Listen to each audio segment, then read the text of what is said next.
മറാത്ത വാദത്തിനു വേണ്ടി വീണ്ടും ഒന്നിച്ച് താക്കറെ സഹോദരന്മാർ 2 പതിറ്റാണ്ടിന് ശേഷം ഒന്നിച്ച് ഒരു വേദിയിൽ എത്തിയത് സ്കൂളുകളിൽ ഹിന്ദി അടിച്ചേൽപ്പിക്കാനുള്ള കേന്ദ്ര നീക്കം പരാജയപ്പെടുത്തുന്നതിന്റെ ആഘോഷ ചടങ്ങിൽ ഉദ്ധവ് രാജസഖ്യം സംബന്ധിച്ച ചർച്ചകൾ നടക്കുന്നുണ്ടെന്നും റിപ്പോർട്ടുണ്ട്. ചടങ്ങിൽ ഇരുവരുടെയും മക്കളും NCP നേതാവ് സുപ്രിയ സുലെ അടക്കമുള്ള പ്രതിപക്ഷ നേതാക്കളും പങ്കെടുത്തിട്ടുണ്ട്. നമുക്ക് ശ്രീജിത്ത് ബാലകൃഷ്ണനോട് കൂടുതൽ വിശദാംശങ്ങൾ ചോദിച്ചറിയാം. ശ്രീജിത്ത്, ഇത് സംബന്ധിച്ചുള്ള കൂടുതൽ വിശദാംശങ്ങൾ എന്തെല്ലാമാണ്?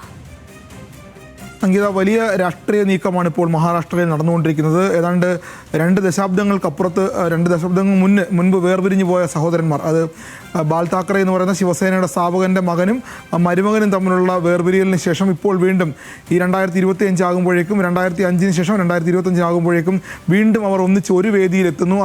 അത് ബാൽ താക്കറെ ഉയർത്തിയ മറാത്ത വാദത്തിന് വേണ്ടിയാണ് എന്നുള്ളതാണ് ഏറ്റവും വലിയ രാഷ്ട്രീയ കൗതുകമെന്ന് വേണം കാണാൻ. ഹിന്ദി അടിച്ചേൽപ്പിക്കാനുള്ള ശ്രമത്തെ പരാജയപ്പെടുത്തിയതിൻ്റെ ആഘോഷം എന്ന രൂപത്തിലാണ് മഹാരാഷ്ട്രയിൽ ഇന്ന് മുംബൈയിൽ ഈ പരിപാടി നടത്തിയിട്ടുള്ളത്.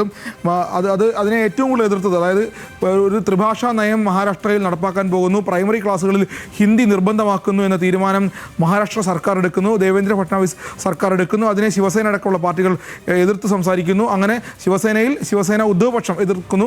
അതിനുശേഷം ആ തീരുമാനത്തിൽ നിന്നും, ഹിന്ദി അടിച്ചേൽപ്പിക്കാനുള്ള തീരുമാനത്തിൽ നിന്നും BJP സർക്കാർ പിന്നോട്ട് പോകുന്നു. ഒടുവിൽ അതിൻ്റെ ആഘോഷം മറാത്തയ്ക്ക് വേണ്ടി ഞങ്ങൾ ഒന്നിക്കുന്നു എന്നാണ് ഇപ്പോൾ രണ്ടുപേരും ബാൽ താക്കറെയുടെ മകനും മരുമകനും പറയുന്നത്. ഉദ്ധവ് താക്കറെ നമുക്കറിയാം, മുൻപ് മുഖ്യമന്ത്രിയായിരുന്നു.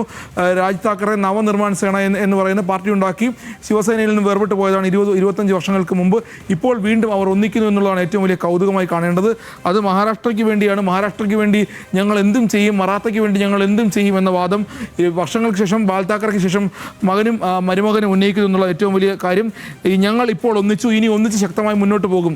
വേർപിരിഞ്ഞ് നിന്ന 2 പേർ, ഒരേ കുടുംബത്തിൽ നിന്നുള്ള 2 പേർ, ശിവസേനയുടെ ഏറ്റവും കരുത്തുള്ള 2 നേതാക്കന്മാർ വീണ്ടും ഒന്നിക്കുന്നു. നവനിർമ്മാൺ സേനയുടെ നേതാവ് വീണ്ടും ശിവസേനയുമായി സഖ്യത്തിൽ വരുന്നു എന്ന് പറയുന്ന വലിയ രാഷ്ട്രീയ കൗതുകം. മറാത്തിയുടെ ശബ്ദമായി അവാജ് മറാത്തിച്ച എന്ന പേരിലാണ് ഇന്ന് ഈ പരിപാടി നടത്തിയത്. ഒരുപക്ഷെ 2025 ശേഷമുള്ള ഏറ്റവും വലിയ രാഷ്ട്രീയ കൂടിക്കാഴ്ച എന്ന് വേണം പറയാൻ. മറാത്തി ഭാഷാ സ്വത്വത്തിൻ്റെ വിജയം എന്നാണ് രണ്ടുപേരും പറയുന്നത്. BJPയുടെ ത്രിഭാഷാ ഫോർമുലയ്ക്ക് എതിരായ വാദമാണ് ഉയർത്തുന്നത്. അത് മറാത്ത വാദം നമുക്കറിയാവുന്നതുപോലെ തന്നെ വലിയ രൂപത്തിൽ മഹാരാഷ്ട്രയെ സ്വാധീനിച്ചിട്ടുള്ളതാണ്, മുംബൈയെ സ്വാധീനിച്ചിട്ടുള്ളതാണ്. അങ്ങനെയാണ് ശിവസേന എന്ന് പറയുന്ന പാർട്ടി ഉണ്ടായത്.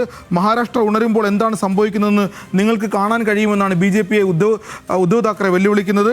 മുംബൈയിലോ മഹാരാഷ്ട്രയിലോ കൈവയ്ക്കാൻ ശ്രമിച്ചാൽ എന്താണ് സംഭവിക്കാൻ പോകുന്നത് നിങ്ങൾക്ക് കാണാൻ കഴിയുമെന്ന് രാജ് താക്കറയുടെ വെല്ലുവിളിയും ഈ വേദിയിലുണ്ടായി. അങ്ങനെ BJPക്കെതിരെ അതിരൂക്ഷ വിമർശനവുമായി താക്കറെ സഹോദരന്മാർ ഒന്നിക്കുന്നു എന്നത് വലിയ രാഷ്ട്രീയ കൗതുകമാണ്. വരാൻ പോകുന്ന മുംബൈ മുനിസിപ്പൽ തെരഞ്ഞെടുപ്പിലേക്ക്, അതായത് ബൃഹത് മുംബൈ തെരഞ്ഞെടുപ്പിലേക്ക് ഉള്ള വിരൽ ചൂണ്ടലാണിത്. കാരണം ആ തെരഞ്ഞെടുപ്പ് അടുത്തിരിക്കെ 2 പേരും ഒന്നിക്കുന്നു എന്നുള്ളത് ശിവസേനയെ സംബന്ധിച്ച് വലിയ നേട്ടമാണ്. ഒപ്പം ഈ ചടങ്ങിൽ പങ്കെടുത്തത് NCP നേതാവ് സുപ്രിയ സുലെയാണ്.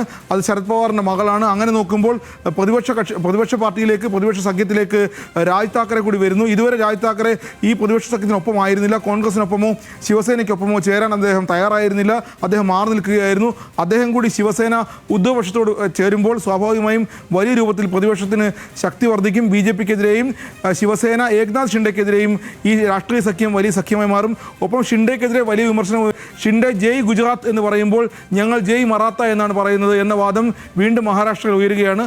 മഹാരാഷ്ട്രയെ സംബന്ധിച്ച് മറാത്ത വാദം വർഷങ്ങളായി, കാലങ്ങളായി, ദശാബ്ദങ്ങൾക്കപ്പുറത്ത് വലിയ രൂപത്തിൽ മറ്റ് സംസ്ഥാനങ്ങളിൽ നിന്ന് വരുന്ന ആളുകളെ ആട്ടി ഓടിക്കുന്ന രൂപത്തിലേക്ക് ഒരു 25-30 വർഷങ്ങൾക്ക് മുമ്പ് പോയിരുന്ന കാലഘട്ടത്തിലേക്ക് തിരിച്ചു കൊണ്ടുപോകാൻ 2 സഹോദരന്മാർക്കും ഈ മറാത്തവാദം ഉയർത്തുന്നവരോട് കഴിയുന്നത് മാത്രമല്ല ആ വികാരം ആളിക്കത്തിക്കാൻ കൂടി കഴിയും. അത് BJPയിൽ നിന്നും ശിവസേന ഷിൻഡെ വിഭാഗത്തിൽ നിന്നും വോട്ടുകൾ പിടിക്കാനും ആ രൂപത്തിൽ ശിവസേന ഉദ്ധവപക്ഷത്തിന് കരുത്താർജിക്കാനും കഴിയുമെന്നാണ് ഇവർ വിലയിരുത്തുന്നത്. എന്തായാലും വലിയ പരിപാടി, വലിയ വിജയമായിട്ടാണ് അവർ വിലയിരുത്തുന്നത്. സംഗീത. ശരി ശ്രീജിത്ത്.